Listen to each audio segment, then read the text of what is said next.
وبكم سنغير الدنيا ويسمع صوتنا القدر، بكم نبني الغد الأحلى، بكم نمضي وننتصر. بحب أنا المقطع ده جدا من أغنية رائعة اسمها أحبائي لجوليا بطرس. السلام عليكم ورحمة الله وبركاته مرة تانية أيتها السيدات المحترمات والسادة المحترمين. خلونا نرحب في فقرتنا بسيادة اللواء أحمد رجائي عطية. سيادة اللواء أحمد رجائي عطية هو مؤسس فرقة 3 سبعات، والذي عمل في الجيش المصري بوحدات المدفعية ومدرسة الصاعقة والمخابرات الحربية. أنشأ مدرسة الصاعقة ومركز تدريب الصاعقة بالجزائر، اشترك في حرب الاستنزاف وقام بعشرات العمليات خلف خطوط العدو وداخل فلسطين العربية المحتلة. أهلا بحضرتك. اهلا وسهلا. ازاي الصحة؟ الله يخليك، الحمد لله. الآن يا سيادة اللواء؟ لا، ليه؟ لان مصر رجعت لاهلها تاني.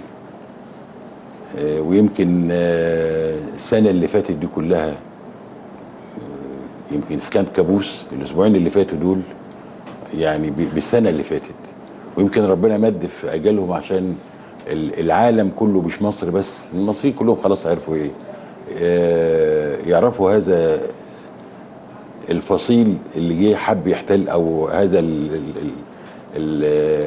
القطيع اللي حب يحتل مصر وحلم في يوم من الايام انه هيقعد على يحكمها، وكان بيقول احنا قدامنا لغايه سنه 80 على كلامهم يعني. اللي يصبرنا 80 سنة نقعد 80 سنة كمان. لإيه هي؟ مصر أصلها ميراث. لا، مصر الانسان المصري حاجه تانية، والانسان المصري مرتبط بجيشه، والجيش مرتبط بالشعب. ويمكن من حوالي 42 سنه كده، يعني انا عجوز شويه، ربنا يدي حضرتك الصحة. حصل لقاء بيني وبين احد من اسره محمود مختار، فبنتكلم على تمثال نهضه مصر الاول على اسكندريه، التمثال المعروف هناك اللي في السلسله، وبعدين بنتكلم على نهضه مصر. فتعليق عليه كان بسيط يوميها يعني. فبقول له حلو قوي جمع ما بين الحضاره دلوقتي يعني الفلاحه المصريه وتاريخ يعني القدماء المصريين، على اساس انه الاسد صاحب وجه الانسان. ابو الهول يعني. قال لي لا، انا سمعتها من المثال محمود على ان مصر حاكمه اللي بيحميها في حاكماه بيمينها، وهو مستعد للدفاع عنها في اي وقت. قال لي تعرف مين هو ده؟ قال لي ده تعبير عن ده الجيش. يعني من زمان هذا الفكر موجود، ان الجيش ده في مصر، يمين مصر وهو اللي تأمره يحميها. انت فكرني باللحظه خطاب السيسي من ساعات، افتكرت شوف 42 سنه عدت على هذا التعبير، افتكرت في هذه اللحظه فعلا الاسد المصري طلع عشان يحمي مصر بامر منها.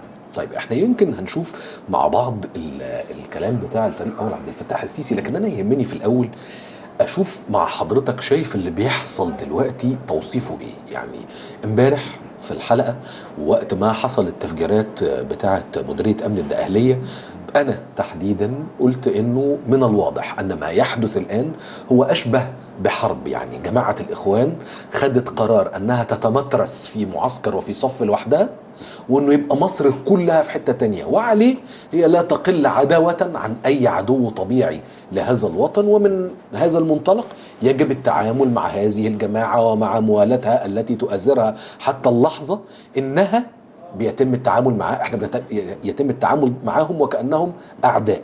فهي حرب ما، وكل حرب وليها طريقة التعامل بتاعتها، وليها الخطوات بتاعتها، وليها طريقة التحضير ليها.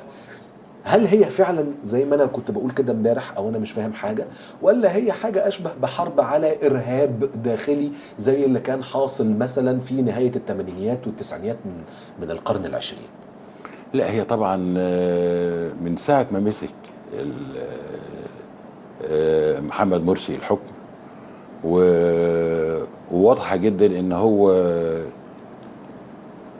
عايز يغير من هوية المصري، او يغير هوية مصر.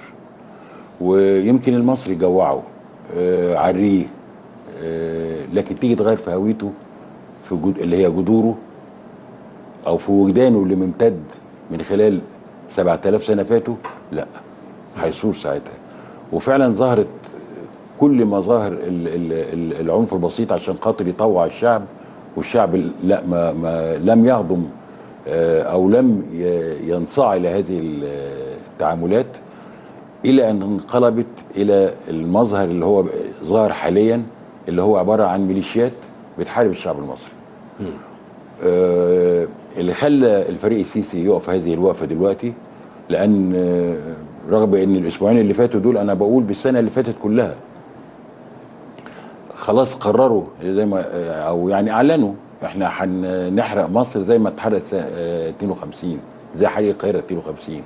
احنا تخطيطنا الجاي هنخش على كذا وعلى كذا وهنعمل كذا. التفجير بتاع امبارح، تفجير امبارح العبوه دي مواصفاتها انها حرقه. انا على فكره تعرضت للقنبله دي في عمليات حرب في الاستنزاف، معركه الاستنزاف. دي عباره عن قنبله شديده الانفجار، لكن الكم الاكبر فيها حارق. زي تلاقي كم الحرائق اللي تمت دي اللي بتثير الذعر، انك قنبله تنفجر بعدين تحرق كذا عربيه وكذا شخص، كل الاشخاص تقريبا كانت حروق يعني، مصابين بحروق. ودي كان متخصص يعني، اخر حاجه شفتها ده متخصصه فيها اسرائيل، لان تعرضت ليها واتصبت فعلا بيها مره. دي تربطها بحاجات كتيره قوي. طيب. مين العدو الشامل في هذه المنطقه ما بين حماس وما بين اسرائيل وما بين الاخوان؟ طب انا استاذن حاجه صغيره، اتفضل يا فندم. حاجه صغيره بتبين لك ايه الموقف. لا اتفضل. لا خالص، لازم نكمل، اتفضل. ايه اللي خلى ده انا سؤال بقى انا بساله، ايه اللي خلى فريق السيسي يقف دلوقتي ويقول كده؟ هو في وقفه كانت يوم 3 سلم 3/7 سلم الامانه في ايد ما ينص عليه الدستور. رئيس المحكمه الدستوريه يمسك رئيس الدوله، انشأت وزاره متكامله. هو مش رجع بس مصر للمصريين، الاجهزه السياديه خدت وضعها. القضاء بعد ما كان متماسك وعلى وشك الانهيار، يمكن رجع تاني وتعافى وبقى القضاء موجود. الشرطه بموقف انا عايز اقول موقف الضباط الصغيرين هم اللي اجبروا قياده الشرطه على انها تنهج هذا المنهج الوطني. وانا بحيي فعلا ضباط الشرطه اللي قاموا بهذا الدور. انا بستغرب ان اللي طلع اللي ماسك النادي، اظن رائد محمود عفيفي او عقيد محمود عفيفي، مش فاكر اسم، شفته على التلفزيون قبل ما اخش هنا، اللي بدي تصريح. انا كنت متوقع ان وزير الداخليه هو اللي يطلع يقول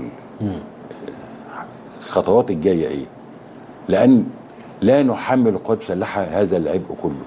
انا شايف دلوقتي ان رئيس الجمهوريه هو طبعا طلع قال كده لانه ما لقاش رئيس الجمهوريه طلع قال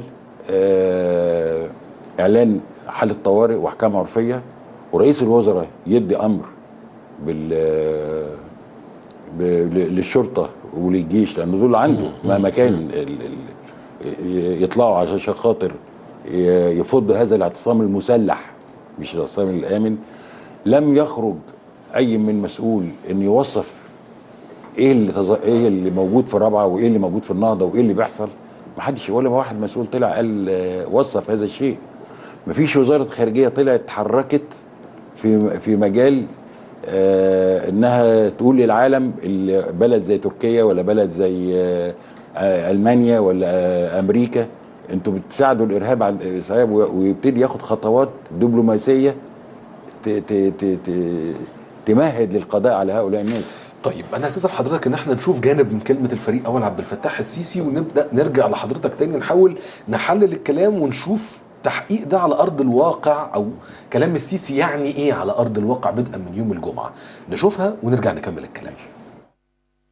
المصريين لما خرجوا بالملايين، الجيش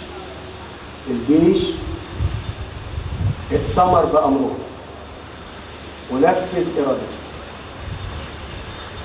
خريطة الطريق اللي طرحناها والإجراءات اللي عملناها من فضلكم ما حدش يفتكر أبدا إن ممكن يتم التراجع عنها لحظة. 48 ساعة ما كانتش مفاجأة.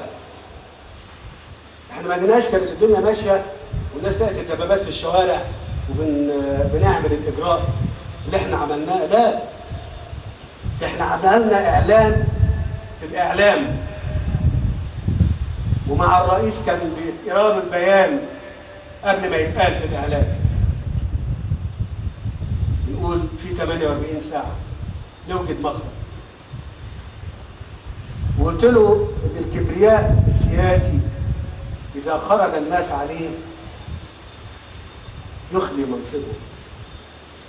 لما الناس ترفضه او غالبيه الناس ترفضه يخلي منصبه، او يجدد الثقه درءا للفتنه من خلال استفتاء يطلع فيه المصريين يقولوا اه ولا لا.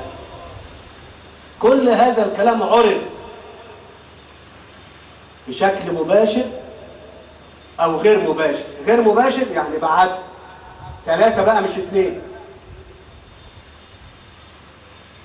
رئيس الوزراء، رئيس مجلس الشورى السابق، رئيس الوزراء السابق والدكتور سليم العوض،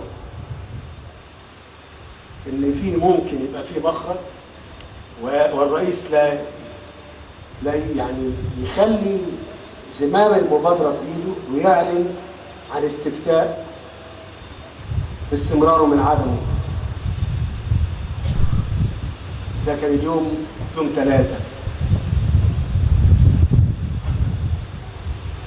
الرد لا. انا بطلب من المصريين طلب، يوم الجمعة الجاية لابد من نزول كل المصريين الشرفاء الأمناء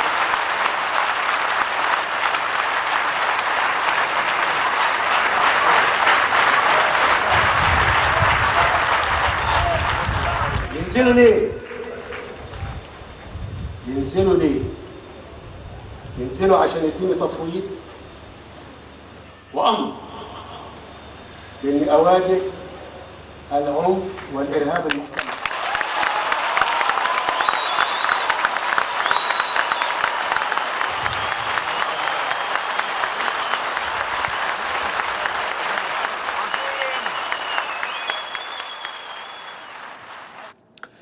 طيب احنا بعد ما شفنا هذه الكلمة مهم عندي ان انا افهم من حضرتك اكتر نوعية الحاضرين بتبقى مين؟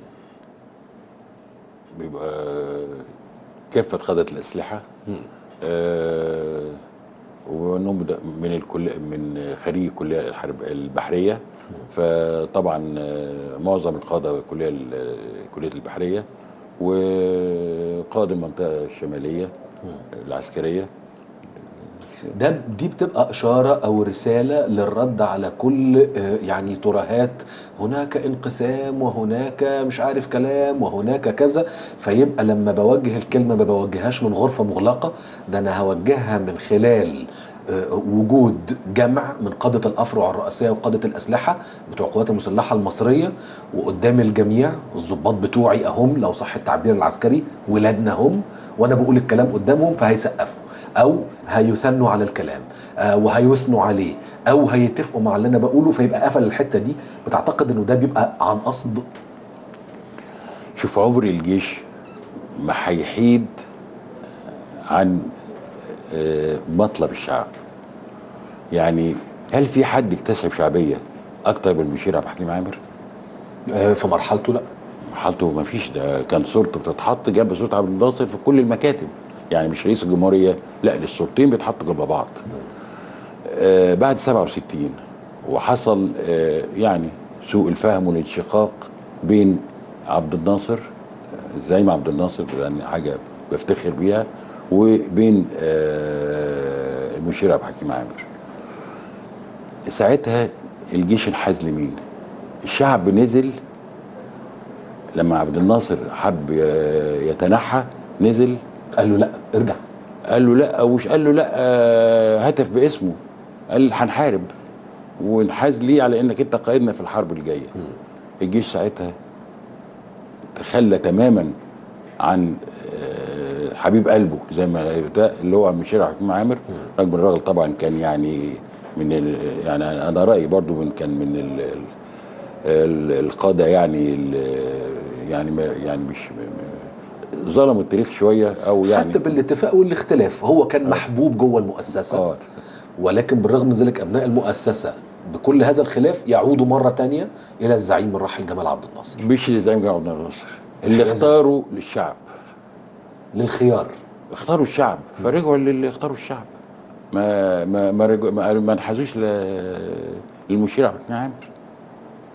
فده بيقول لك ان واهم من يفتكر ان هو يقدر يقسم الجيش او انه يفصل جزء عن جزء. لا، هم قلب واحد. طب ليه الفريق اول عبد الفتاح السيسي بيطلب انه الناس تنزل الشارع؟ يعني امبارح مثلا واحنا في الحلقه مع المهندس عبد الحكيم جمال عبد الناصر، فكان في معانا مداخله تليفونيه مع المستشار اشرف ندى رئيس محكمه استئناف القاهره، وقال الاتي: قال لازم يكون في وضع قانوني وواضح امام مصر او جموع المصريين والعالم، وانه يتم ادراج وتنظيم الإخوان المسلمين عالميا من قبل الجمعية العامة للأمم المتحدة بوصفها منظمة إرهابية. وقتها حتى أنا قلت له في بعض الدول بتدرج هذا التنظيم أنه تنظيم إرهابي، روسيا تحديدا بتدرج هذا التنظيم أنه تنظيم إرهابي، وفي بعض الدول بتدرجه كتنظيم إرهابي. فقال المفترض أنه إحنا عندنا مجموعة من الثوابت والأدلة بنذهب بيها للأمم المتحدة للجمعية العامة. فحتى قلت له ما فيش حد ساعتها ممكن يعطلنا. قال احنا مش رايحين مجلس الأمن وحق فيتو، ده احنا رايحين للجمعية العامة بنقول لها ادي الثوابت والادله يجب ادراج هذا التنظيم. طيب ليه ما خدناش هذه الخطوه؟ على الاقل هتدي مشروعيه قانونيه وما يبقاش في احتياج لا لنزول ولا لطلوع. ده وجهه نظر. وانه عندنا مساعد او نائب للرئيس للشؤون الخارجيه هو الدكتور محمد البرادعي، وعنده هذا الثقل الدولي واشتغل بهذه المنظمه الدوليه الامم المتحده. احنا ما بناخدش الخطوات دي ليه؟ هل احنا بس محتاجين انه انزلوا الشارع واحنا هنتصرف، ولا كان من البدايه لازم يبقى في عندي وضعيه قانونيه اتحرك بيها؟ انا يمكن كنت ومجموعه يعني من المفكرين يعني كنا مجهزين فعلا بيان عشان نقوله بخصوص هذا الموضوع. حلو. مش الموقف الدولي بس، بخصوص الاستقلال الوطني عامه، الاستقلال الوطني سواء خارجيا وداخليا. انا ما فيش من دقيقتين كنت بقول ان جميع مؤسسات الدوله رجعت في تعافي كامل. فاحدهم الخارجيه، فوزاره الخارجيه كان المفروض تتحرك، بس طبعا ما فيش حاجه هتتحرك لوحدها. المفروض ان بكره الخارجيه هتعمل مؤتمر صحفي، المفروض مؤتمر صحفي. وزاره الخارجيه بشغلها مش هنا خالص. فوزاره الخارجيه المفروض انها زي ما ساعات المستشار امبارح الكلام اللي كان بيقوله، المفروض يتاخد بيه الدول اللي هي بتدعم الارهاب في مصر او بتدافع عن الارهاب في مصر، زي الاخت ميركل دي بتاعت المانيا لما طلعت، ما فيش حد رد عليها، ما فيش حد رد قال لها حاجه. ما فيش حد احتج، ما جابش السفير الالماني واحتج على ان ازاي بتدعموا الارهاب في مصر. امريكا نفس الحكايه، ما حدش اعترض، ما حدش قدم مذكره ان باترسون دي غير مرغوب في وجودها في مصر. طب ما هو تركيا عندها خطاب ما هواش بأهمية الخطاب الألماني ولا بأهمية الخطاب الأمريكي، لكن خطاب ما كانش سهل على الإطلاق، بيدينوا ما يحدث في مصر من 30 يونيو، ومن ناحية تانية بيرجعوا يتكلموا على شرعية مرسي، ومن ناحية تالتة بيستضيفوا اجتماعات التنظيم الدولي في حالة من حالات السفور وكشف الوجه. يا جماعة احنا إخوان وبنستضيف التنظيم الدولي عندنا في أنقرة وأشياء من هذا القبيل. بل وتذهب كمان تركيا في غلوائها إلى أنك تقول إيه سلاح تركي احنا لا لو سمحتوا لو عندكم اي حاجه، ده كان من 4 ايام لو انا متذكر، لو في اي سلاح تركي بيخش مصر لعمل ارهابي يا ريت تبقوا تورونا الاثباتات على هذا. يجي النهارده ان وزاره الداخليه بتكتشف انه في شحنه سلاح، كم شحنه جايه من تركيا، خرطوش بنادق اللي هي لوكان شوت خرطوش تركي، وقبليها طبنجات برضه تركي ومكتوب عليها صنع فين. حلو. لا هو في 3 دول زي ما انا بقول، في دول اللي على فكره الاستقلال الوطني ده مهم جدا، من غيره لن نتقدم خطوه، وما يبقاش عندنا حساسيه قوي من ناحيه شايلين اهم الدوله دي لحسن تمنع عننا ولا الدوله دي تقول لنا لا. في 3 دول مفروض تعامل معامله بخلاف التعامل الدبلوماسي البسيط الى تعامل دبلوماسي اقوى. يعني ايه لما تركيا تبعت هنا سلاح؟ يعني ايه لما صواريخ جايه من غزه وداخلين علينا؟ يعني ايه الموقف المقزز بتاع قطر من خلال القناه اللي هي الجزيره؟ دول المفروض يعاملوا مع، يعني بالذات مثلا غزه دي المفروض تعامل كدوله معاديه الى ان ينتهي الامر. بس غزه ما اقدرش اظلم غزه، لكن اقدر اتكلم عن حماس، اقدر اتكلم عن الحكم في غزه. الفلسطينيين دول طول عمرنا بنحارب عشانهم طبعا، واهالي في غزه ممكن التعامل معاهم انسانيا في الحالات الانسانيه عظيم، لكن تعامل كدوله معاديه، تعامل كدوله معاديه ليه؟ انا كده لو عملتها كدوله معاديه هبقى انا بشارك في جزء من الحصار على هذا الشعب، هبقى بتعب الشعب ده وهو ملوش ذنب. يعني هو الغزاويه رافضين. انا قلت عاملوا المعامله الانسانيه يعني. نعمل ايه؟ المعادله الصعبه دي نمشيها ازاي؟ اولا مفروض معبر رفح الاتفاقيه كانت بين مصر واسرائيل ومنظمه التحرير الفلسطينيه وهي الحاكم، ويجب ان يرجع هذا الوضع تاني. الانفاق، البيت اللي اتواجد فيه نفق، لا ده يتهد بقى. مش ندور على الانفاق فين بره البيوت. فحصار غزه، الحالات الانسانيه لو كانوا عايزين اكل يبعت لهم، لو كان في حالات سفر في كلام ده ماشي، انما هم نسيبهم ان هو يسربوا الجهاديين او يعني المجرمين من عندهم الى سيناء والى مصر، والسلاح الى مصر، ونعملهم ونخاطبهم عادي، ما ينفعش.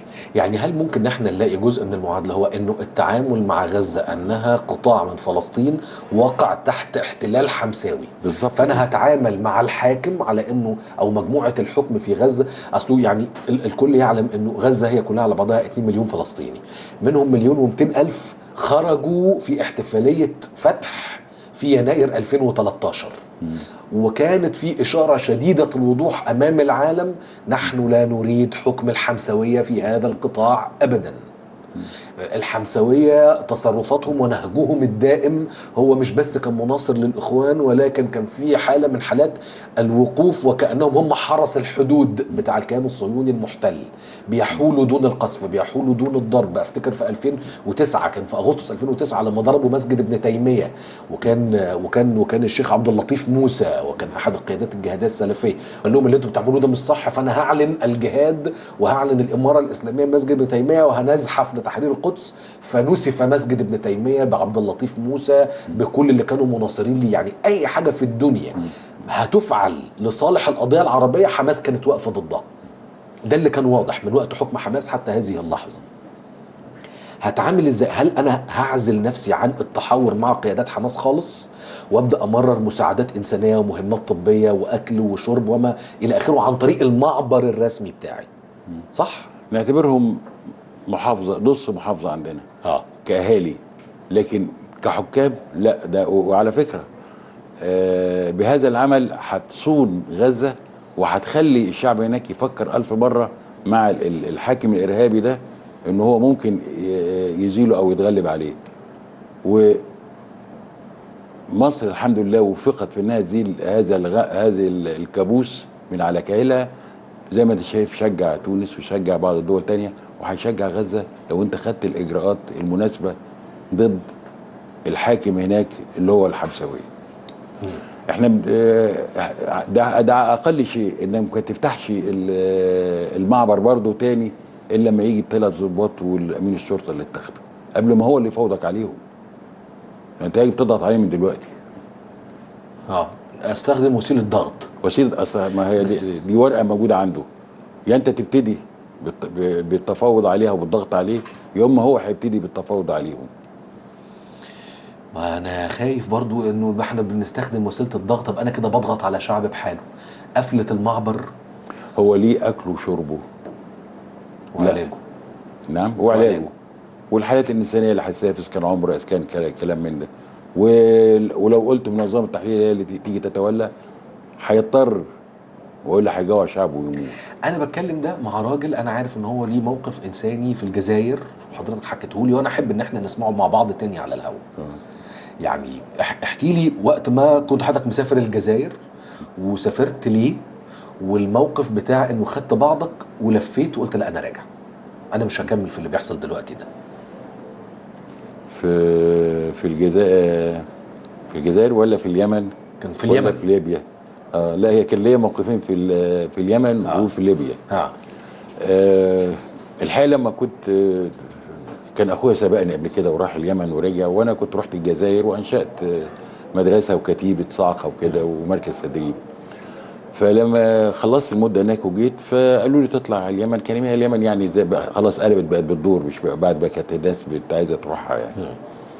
فانا لما رحت هناك الحقيقه ما كنتش ناسي كلمه قالها اخويا الكبير سيد لاخويا الصغير وهو مسافر اليمن. قال له ما تنساش انك رايح تحارب ناس بيقولوا الله اكبر زيك زيهم. حلو. فالحقيقه الكلمه دي كانت في ودني. ولما سافرت هناك لقيت سريه كانت طالعه في اسبوعها ولا بعديها ب 10 ايام، السريه اللي جنبي يعني طالعه عمليه علشان خاطر ان في 3 بيوت المعلومات ان فيها ذخيره للغادر اللي هو شيخ الغادر والكلام من مخازن سلاح. فطلعنا وكان عمليه نموذجيه قوي وحصروا ال3 بيوت، ومع طلوع الفجر ابتدى اول ضوء ابتدى التعامل مع البيوت دي. انا بصيت المنظر لقيت البيوت دي مفتوحه وطالع منها اطفال ونساء وبيصرخوا. فطلع ان هم بيباتوا بالليل في هذه البيوت، والصبح والرجاله بتبات في الجبل اللي وراه كان اسمه جبل الاخرس، مسمى على اسم احد الضباط. وابتدى الجبل ده يرد على القوات بتاعتنا اللي هاجمه. انا اول ما شفت هذا المنظر الحقيقه حطيت السلاح على كتفي واتدورت ومعتدى مارش. طبعا طلقات متبادله بين قواتنا وقوات اللي في الجبل الاخرس. قلت لو جت فيها طلقه استاهل ان انا جيت هنا. طبعا خدت مشوار كله معتدى مارش وما خدوها بالبتاع، ولما قائد الكتيبه يجي يقول لي ارقد او بتاع بقيت يعني ابعده عني ازقه يعني. الى وصلت هناك قائد القطاع كان اللي هو السيرس حب يعني يستوعبني، لان قال لك ده ايه ده يعني الشط ولا ايه.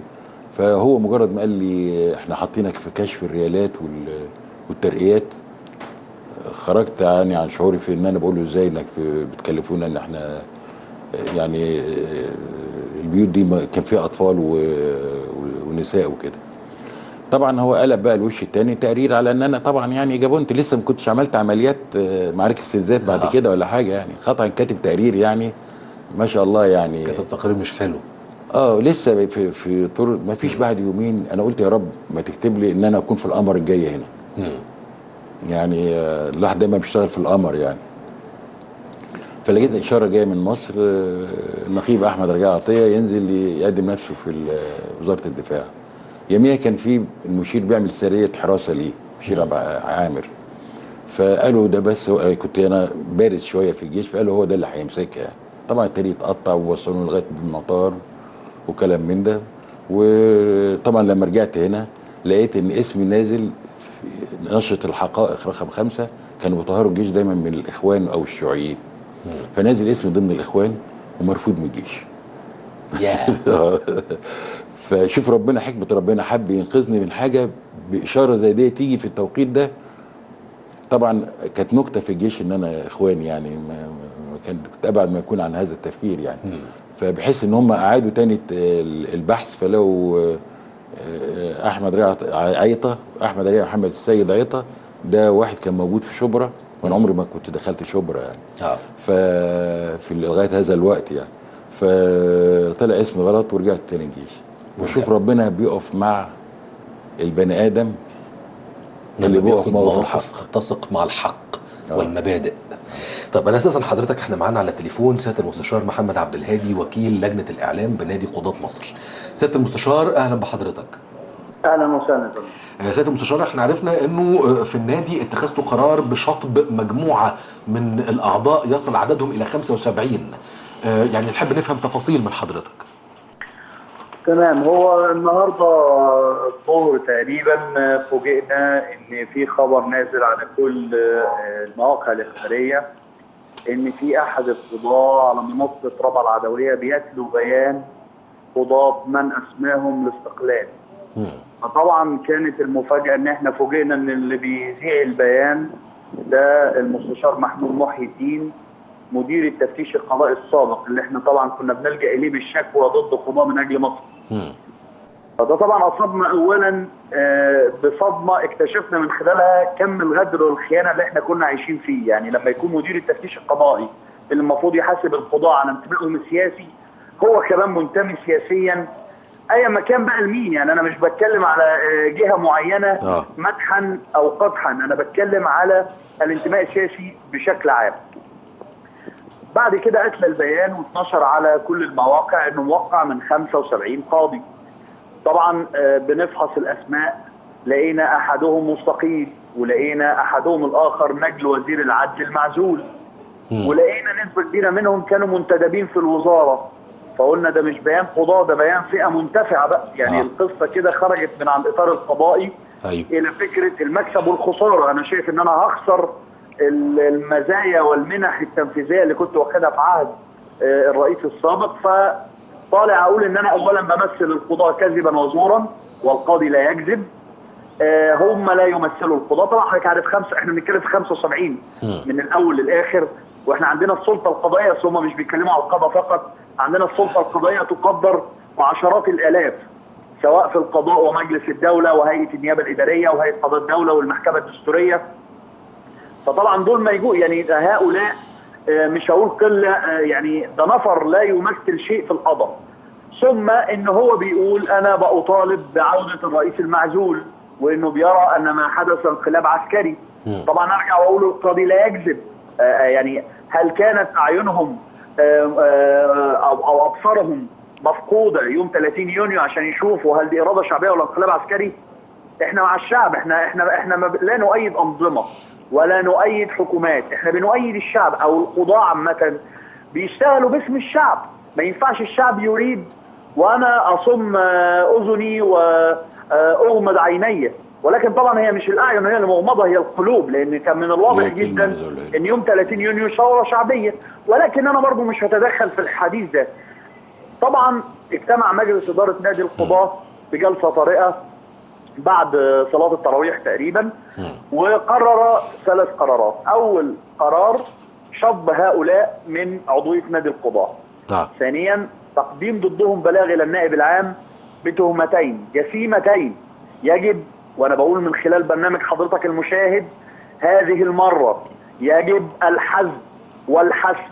احنا عندنا ناس بترتكب جرائم تصنف ومعاك ضيوف كرام ضمن او تحت مدخل باب الجرائم المضره بامن الدوله من الداخل. يبقى المفروض ما يبقاش فيه تهاون مهما كان بقى. تقول لي اصل فيهم رئيس استئناف، تقول لي اصل فيهم نائب نقض، القانون لا يعرف الايه المناصب، ولا احنا يعني في كلام تاني غير كده؟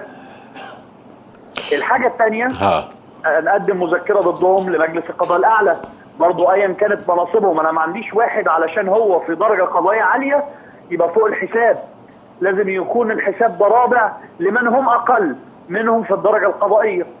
الحاجه طبعا الحاجه الثالثه شطب العضويه زي ما قلت لحضرتك. طيب السؤال هو هل في هذه الحاله مجلس القضاء الاعلى بيتخذ اجراء ضدهم ولا ملوش علاقه؟ المفروض بالنسبه لقضاة محاكم الاستئناف مجلس القضاء بينتدب او محكمه الاستئناف اللي بيتبعها العضو تنتدب قاضي للتحقيق معه. ده اولا.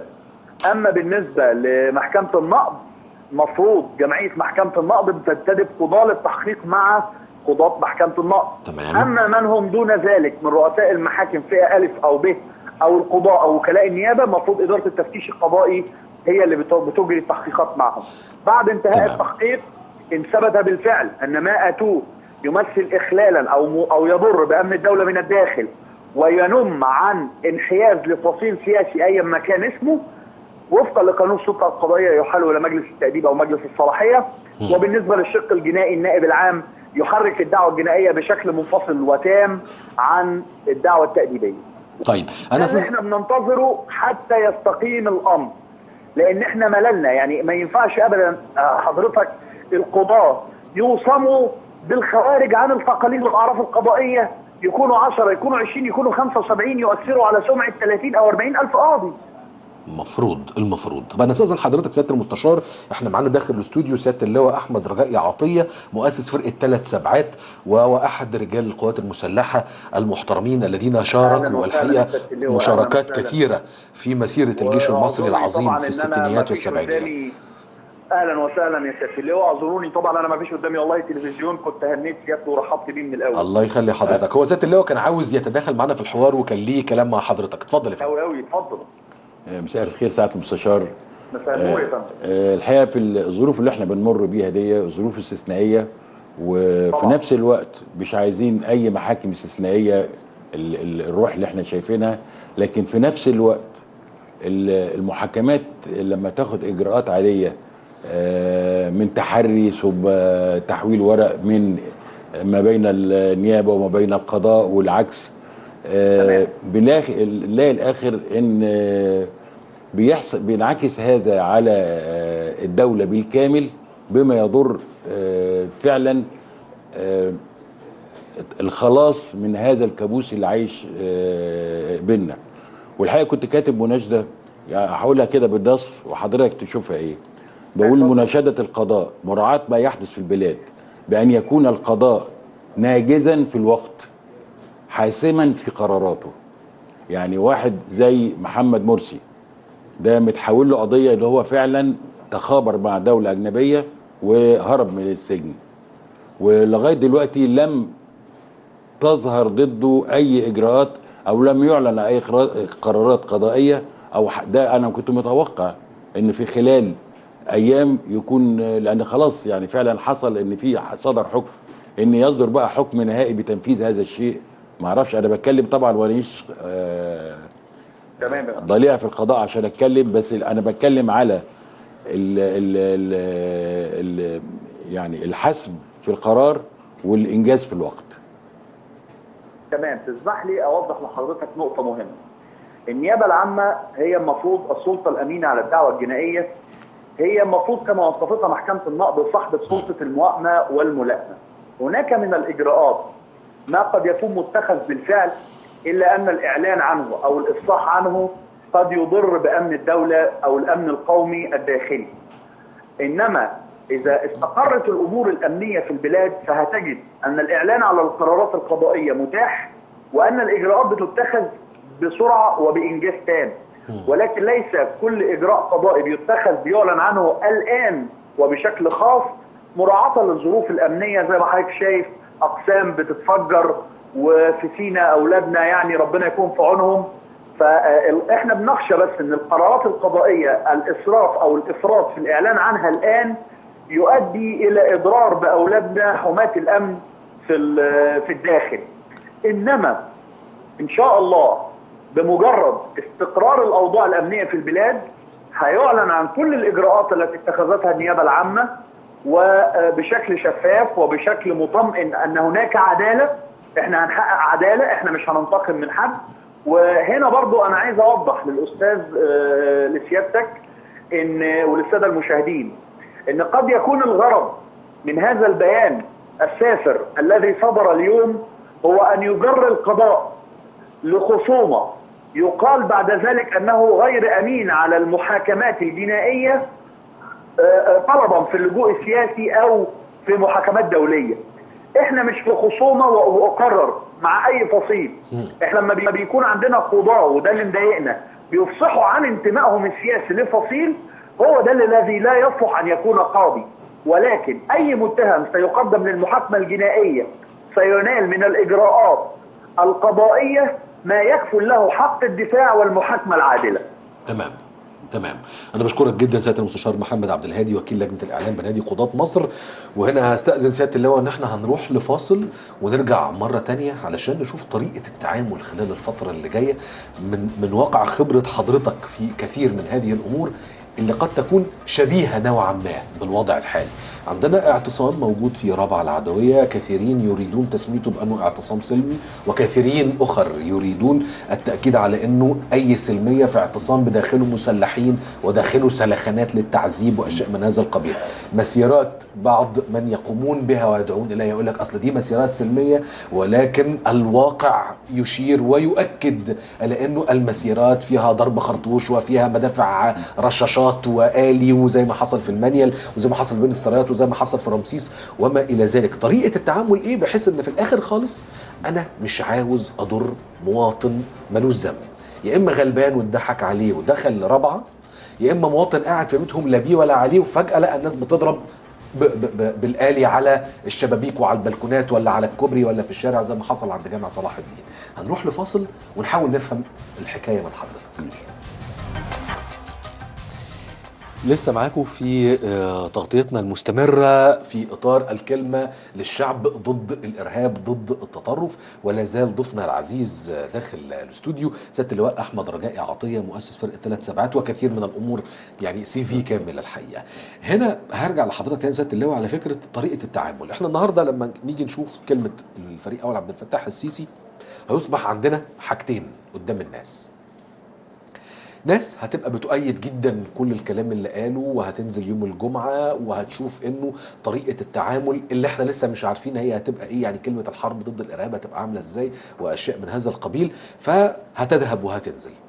وهيبقى في عندنا ناس تانية، انا هنا بنحي مجموعة الاخوان والناس دي بره المشهد خالص، وناس تانية هتيجي تقول طيب يا جماعة هو الفريق اول عبد الفتاح السيسي بيتكلم، الكلام يبدو في ظاهره كويس، لكن هو فين رئيس الجمهورية المستشار عدلي منصور؟ هو فين رئيس الوزراء الدكتور حازم الببلاوي؟ هو فين نائب رئيس الجمهورية الدكتور محمد البرادعي؟ فين كل الأسامي المدنية اللي المفروض انها تكون بتقوم بدور، واللي المفروض ان هي اللي بتتكلم مع الشعب، واللي المفروض ان هي اللي بتحكم، واللي المفروض لانه هي اللي بتحكم وهي التنفيذ فهي اللي بتقول والله احنا في الفترة الجاية هنعمل 1 2 3 4. لماذا خرج الفريق اول عبد الفتاح السيسي ليتحدث هو ده يبقى سؤال. كل الاسباب اللي حضرتك قلتها دلوقتي اضطر الفريق عبد الفتاح السيسي انه يطلع ويتكلم هذا الكلام عشان ياخد شرعيه تانية من الشعب، مع ان الشرعيه اتحطت خلاص في الاجهزه التنفيذيه. شرعيه الاراده الشعبيه او الشرعيه الثوريه لو صح التعبير. خلاص ما انتهى الموضوع ده ب 30 والشعب عمل اللي عليه واستلم رئيس حسب القانون رئيس المحكمه الدستوريه وتكونت وزاره وتعافت كافه المؤسسات. لما بتحصل حاجة في أي ولاية في أمريكا ولا في تركيا ولا في أي بلد في روسيا بتبص تلاقي رئيس الوزراء أو رئيس الجمهورية طلع وشرح الموقف وقال لم يخرج أحد عشان يقول إن هذه الاعتصامات يدين هذه الاعتصامات ويقولوا الاعتصامات دي مسلحة بالصوت والصورة طالعة ومفيش حد طلع أدان هذا الشيء. يمكن الفريق السيسي اضطر انه يعمل هذا الشيء لان الناس ادت ميعاد يوم الجمعه اللي هم الارهابيين الاخوان الارهابيين دول ادوا ميعاد يوم الجمعه انهم هيحرقوا مصر زي ما حرقوا في 52 حرقوا القاهره. هو البلتاجي يتكلم على موضوع 17 رمضان وما ادراكم ما 17 رمضان غزوه بدر وقال هعمل واسوي، يعني الراجل ما قالش مثلا ما خباش حاجه. والمخططات على فكره في الاسبوع اللي فات بيقولوا احنا هنطلع وهنمشي لكذا وهنروح لكذا وما حدش تعرض له او ما طلعش مسؤول يقول له انت رايح فين. فانا الحقيقه كان في مناسبه كان المفروض هتطلع بعد كده، فانا هقول يمكن هتلم كل الرد على سؤال حضرتك. هي كانت لرئيس الجمهوريه ولرئيس مجلس الوزراء تحمل المسؤوليه الوطنيه لما قام به الشعب من اجله. ده مفروض بدل مسكت انا رئيس دوله يبقى اتحمل مسؤوليه لما قامت اليه ومطالب الشعب. اعلام ان ما يتم في مناطق رابعه والنهضه بانها خروج عن القانون لما شابهه من اعتصامات مسلحه. حدش طلع قال ان حدش صنف هذا الاعتصامات، حد مسؤول. اعطاء مهله 12 ساعه لمناطق التوتر بفض هذه التجمعات المسلحه. يليها اعلان حظر التجول والاحكام العرفيه في مناطق التوتر. احنا عايزين رئيس دوله قوي يقف يقول، لان مش كل حاجه هتبقى على كتاف الجيش. اعطاء الاوامر اللازمه للشرطه والجيش لفض هذه الاعتصامات المسلحه. ولو كان رئيس الجمهوريه ورئيس الوزراء، ودول وزراء عندك يا رئيس الوزراء، لو امرتهم بكذا يبقى خلاص شلت الحرج انه ينزل الشعب بالكامل عشان ياخد تفويض. مناشده القضاء، انا بناشده تاني، انا هقولها تاني رغم اني قلتها من شويه، بناشده انجاز القضاء يكون ناجزا في الوقت، حاسما في قراراته. لكن ان انا استنى يعني صوت وصوره عندي قدامي ولسه اطلب تحري، لان فعلا لو كل واحد من اللي طلع هدد وقال دول منتظرهم المشانق، مش منتظرهم السجن بس. لذلك هيدافعوا لاخر راجل حاطينه مأجرينه محطوطين قدامه. اتخاذ الاجراءات الدبلوماسيه، وزاره الخارجيه فين؟ ونائب رئيس الجمهوريه للشؤون الخارجيه. اتخاذ الاجراءات الدبلوماسيه اللازمه لما حدث من كل من المانيا وامريكا وتركيا وحماس بما يحفظ الاستقلال الوطني.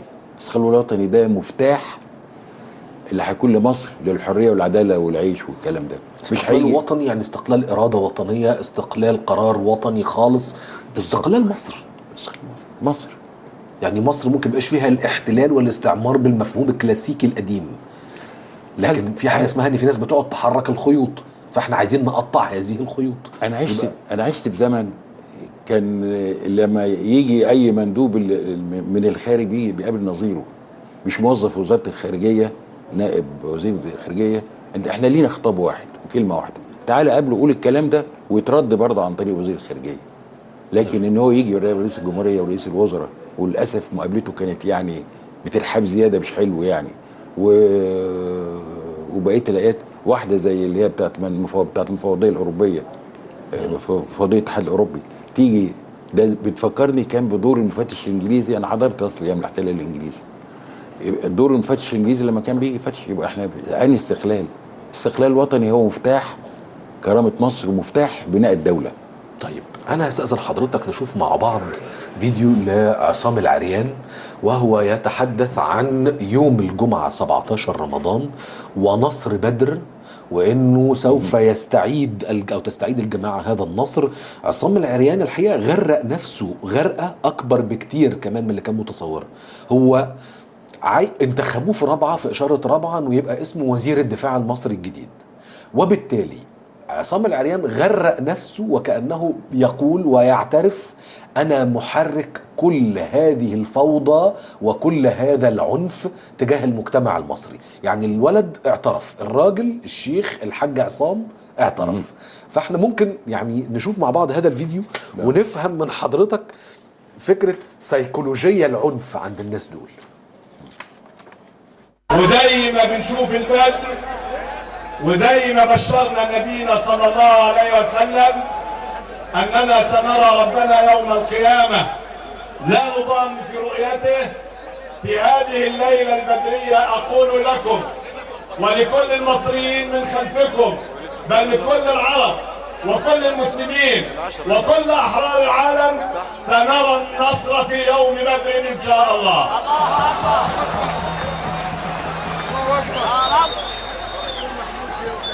فعاليات الجمعة القادمة ستتصل بفعاليات أمس واليوم، ولن يتوقف الشعب المصري عن جهده وجهاده وانضاله وكفاحه. وأنا أقول كلمة الآن لكل فئران السفينة، فئران سفينة الانقلاب، اقفزوا من السفينة قبل أن تغرق. كردان مش فلان. اقفزوا من السفينة وانجوا بأنفسكم. طب يعني عصام بصرف النظر عن ان هو رافع ايده وعنده حاله حماسه، هو بس فاضل ان هو يلبس الكاكي ويقف يتكلم. الراجل بيتكلم على انه مش قصه بقى الفعاليات بتاعه النهارده وبكره تتصل بفعاليات يوم الجمعه. الراجل بيقول هنشوف النصر يوم الجمعه القادم، هنشوف نصر بدر زي ما بشرنا نبينا، وكانه نبينا عليه الصلاه والسلام بيجي لعصام في المنام يقول له ما تقلقش يا عصام انتوا هتنتصروا الجمعه وهتعملوا. في حاله اللي هو الخطاب الكذاب، ان هو يحاول يضفي حاله من حالات القداسه على اللي هم بيعملوه.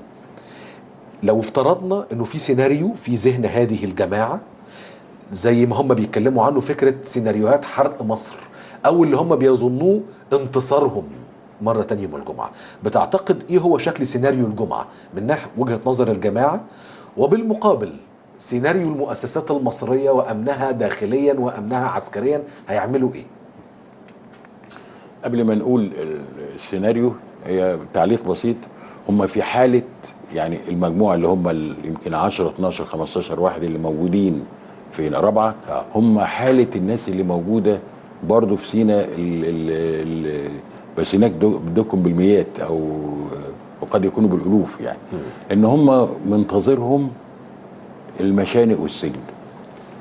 فهم في حاله انتحار او خزعبلات، عايشين في توهمات وخلاص عايش فيها، وده لا ينفع معاه بعد كده غير ان السيناريو اللي هقول بعد كده يعني. تمام. هو يعني انا زي ما برجو الناس ان كل الناس تنزل بدل القائد طلب، فيجب ان يستجيب الجميع، لان هو فعلا فريق السيسي او الجيش هو قائد المسيره دلوقتي. طلب شيء هو قطعا لهدف في مخه، وانا عارف ان هو هيقدر يحافظ على الناس والناس ما تخافش وتنزل الميدان. بس ارجو من السيناريو اللي ما بعد ذلك من اعلان حاله طوارئ واحكام العرفيه في المناطق اللي هي فيها التوتر، وان الشعب يخلي كافه الشوارع والميادين لان تاخذ الشرطه والجيش واجباتها. ولو حب سواء الجيش او الشرطه ان يستعينوا بعناصر مدنيه فهو اللي هيختار وهو اللي يقول. يعني ايه يستعين بعناصر مدنيه؟ مصر كبيره في في في في في في, في مساحتها جغرافيا وقد تستعين بنقط انذار، وقد تستعين يعني علشان الناس تتحرك بسرعه في اتجاه زي ما حاليا عاملين دلوقتي في سينا. في عناصر بتبلغ وتتحرك على طول الجيش ليها. انا مش معقول هيحط في كل شبر حته، مش معقول هتحط في كل قريه دي من الناحيه دي ومن الناحيه دي لا تمام. لان هيقوم اعمال قد تكون مجنونه يعني. انا واحد من الناس انا مستعد اشيل السلاح تاني قدام رابعه، وانا متاكد ان احنا نقدر نفض هذا الاعتصام بقى التعامل معاه يجب ان تتعامل الشرطه مع المغرر بيهم والمأجورين في الخارج بالتعامل العادي اللي هو يعني اسكان دخان، اسكان ميه، اسكان يعني استبعاد الناس. ويجب مناشدتهم، يجب وزير الداخليه من النهارده يناشد يا جماعه اللي هيطلع ومعهوش بطاقه يجي لاقرب اسم وانا هطلع له بطاقه. اللي يطلع من النهارده لغايه يوم كذا الساعه كذا لن يقترب منه احد. ده الناس عايزه تطلع وخايفه لانه بيخوفوهم ان انتوا يا اما احنا هنعمل فيكم يا اما اللي بره هيمسكوكوا ويقبضوا عليكم فخليكم احسن. فيجب يطلع وزير الداخليه يامن الناس لان ده شغله من دلوقتي. اما القوه اللي هي موجوده في المدرسه في الجامع والمستشفى والمدرسه اللي انضمت اللي هي مدرسه جويش، يجب ان تتم بعمليه عسكريه. وحده من الوحدات الخاصه سواء صاعقه او مظلات مقرونه بعناصر من الثلاث سبعات، هي جوه كلها مش هيطلع 150 واحد تعامل معاهم كقوه عسكريه والقضاء عليها. ودي ما تاخدش من اي وحده مدربه يعني، متهيألي ما تاخدش دقايق يعني. بتعامل معاهم بقوانين حرب، ناس معاهم سلاح وميليشيات ومدربين وقاعدين جوه. على فكره الاجراء ده عايز النهارده قبل بكره. ربنا يحمي منطقه بيوت اللي موجوده في ربع العدويه، لان انا مخترق ناس جوه، عارف كانوا ناويين يعملوا ايه. كانوا ناويين يعملوا ازعاجات في العمارات اللي في ربع العدويه بحيث الناس تهجر العمارات، هو في ناس ثابت فعلا، ويخشوا هم يحتلوا الشقق. يبقى ساعتها مش بتطرد الناس في الشارع، ساعتها هتقاتل من شقه لشقه. فيجب دي وانا على فكره بلغت بيها يعني من اول امبارح. دي اشبه بحاله في لبنان كانت بتسمى لبنانيا حرب الحمامات، ان انت بتضطر انك انت تعمل عمليه القتال والمطارده داخل البيوت والشقق، وتستمر في الانتقال والقتال والمطارده وهكذا. كانت يعني حاله الحقيقه مفزعه ومزريه جدا طبعا. يعني. فهم دلوقتي في الشارع، خاطب وابتدي وحاصر واحمي البيوت، لان ما نعرفش عواقبها ايه. انا بناشد برضو ان المفروض ان يصدر حظر بمجرد بعد السحور بتاع يوم الجمعه الناس تقعد في بيوتها وتسيب الشارع وتعلن الاحكام. الخارجي احنا واخدين موضوع على فكره العالم الخارجي وبره، والاحسن يقولوا علينا وحقوق الانسان والامم المتحده، واخدينها بحساسيه زياده، بحساسيه بحيث انها بتقلل من استقلالنا الوطني وكرامتنا الوطنيه. لا، يجب ان نتعامل معها اسرائيل زي ما الموقف مع اثيوبيا. هو اسرائيل لما طلعت وضربت المفاعل في العراق، وضربت بعد كده في سوريا، ومصنع الادويه اللي هو قالت عليه المصنع بتاع بخاخات، قالك عليه مصنع حاجات غازيه ومدمره. العالم بيحترم القوي. حضرتك من الجيل اللي ما كانش بيفرق معاه، وفي مرحلة تاريخية معينة فكرة هو انتوا هتخوفونا بايه؟ هتحاصرني، هتقاطعني، هتمنعني، انا هعمل اللي انا شايفه وانت خد اجراءاتك وانا هكمل في طريقي. بتعتقد ان المرحلة دي قابلة التطبيق في المرحلة اللي احنا فيها؟ يعني مصر الستينيات، مصر في عهد الراحل جمال عبد الناصر، مصر الفتوة يعني من الاخر، ينفع ترجع تاني؟ انا من الناس اللي شايفه انه اهم مكتسب حصلنا عليه في 30 يونيو ده هو ان احنا عارفين نقف قدام العالم. دي اهم حاجه في الدنيا. امريكا عايزانا يمين فبنقول لها لا هو شمال، اسكتوا لا مش هنسكت، افرج لا مش هفرج. فانا عندي مكتسب، انا مواطن مصري مش مستعد ان انا اتنازل عن المكتسب ده. اقول لك الشعب المصري في وصفه صغيره قوي. الشعب المصري بعد 25 يناير ولقى ان مصر ما رجعتلوش، كل حس ان مصر ما رجعتلوش، بدليل ان لغايه قبل ما يمشي مرسي كان متوسط فوق ال40 يا اما احتجاج فئوي يا اما مليونيه، وكل الاحتجاجات الفئويه اللي هي 90% من الاحتجاجات كان عشان خاطر عايز علاوه 50 جنيه في الشهر، 100 جنيه في الشهر. شوف بعد 3/7 وحس ان مصر رجعت له. احنا على فكره انا حاسس يوم 4 صحيت والله لقيت الشمس غير الشمس والسماء غير السماء، والواحد بيبتسم بجد ابتسامه نسيها من زمان، وشايف الناس ثانيه بس ما يعني الله يغمهم ما ساعدوا ما طلب من مشروع 30/6 اللي هو بتاع انك تتطوع بفلوس عشان بناء مصر، مش طلب 50 جنيه و100 جنيه، الشعب المصري كله دفع.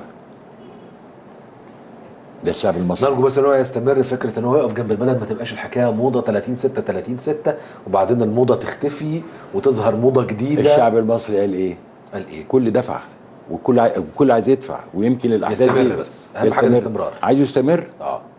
هذه الفلوس يجب ان تكون بنك ليه لوائح لا تصرف، وانا بقترح اسم هذا البنك انه اسمه بنك طلعت حرب. اسمه طلعت حرب اللي بنى بايد مال مصري وشركات مصريه. صحيح. واللائحه بتاعته لا يصرف غير في تعمير، لان ده هو الامن الحقيقي. وده المشروع القومي اللي المصريين ليه كله. تعمير سيناء صحراء، معتبرين ان العالمين ضمن طبرق الصعيد ولايه طبرق، ولا الوادي سيبه خالص، انت انقل على الاقل 20 مليون في هذه المناطق. الصفين اللي حوالين النيل في الصعيد حالتهم حاله، والصعيد في كم فقر من هنا لحد هتنقلهم في هذه الاعمار. يعني انا وفي المنطقه بتاعه السد العالي والنوبه، لان ده مطمع للاستعمار. انا اقول لك حاجه بسيطه كده على الصحراء الغربيه. الصحراء الغربيه منخفض القطاره، والميه اللي هتنزل فيه هتولد كهرباء قد السد العالي 4.5 مرة. الهضبه النظيفه اللي هي شرق الغرب بني سويف طولها 150 في 15 كيلو هتولد كهرباء نفس القيمه وهتقدر تصدرها للخارج. خزان كفار مرسى 250 كيلو بيضخ من 15 ل 20 مكعب يومي لمده 150 سنه.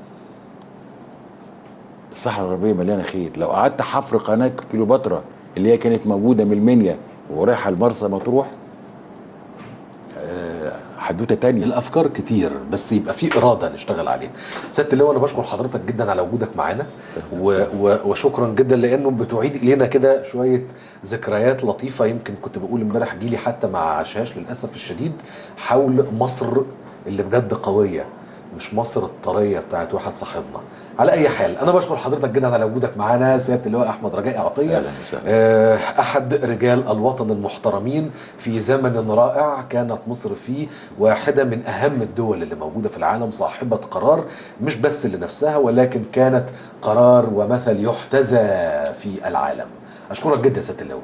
شكرا. خلونا يا جماعه بعد اذنكم هنروح لفاصل وبعد هذا الفاصل هنبدا نتكلم مع الاخ الصديق الرائع اسلام الكتاتني. فاكرين طبعا اسلام الكتاتني واكيد بتقروا الشغل بتاع اسلام الكتاتني واكيد متذكرين لما اسلام الكتاتني كتب او مضى على مذكره واستماره تمرد داخل هذا البرنامج. اسلام الكتاتني البعض يريد تسميته بانه احد قيادات الشبابيه المنشقه من تنظيم الاخوان المسلمين او انه ابن عم سعد الكتاتني. كل هذه الأمور لا تعنينا في شيء. ما يعنينا أنه إسلام مواطن مصري صالح يبحث عن صالح الوطن. خليكم معنا.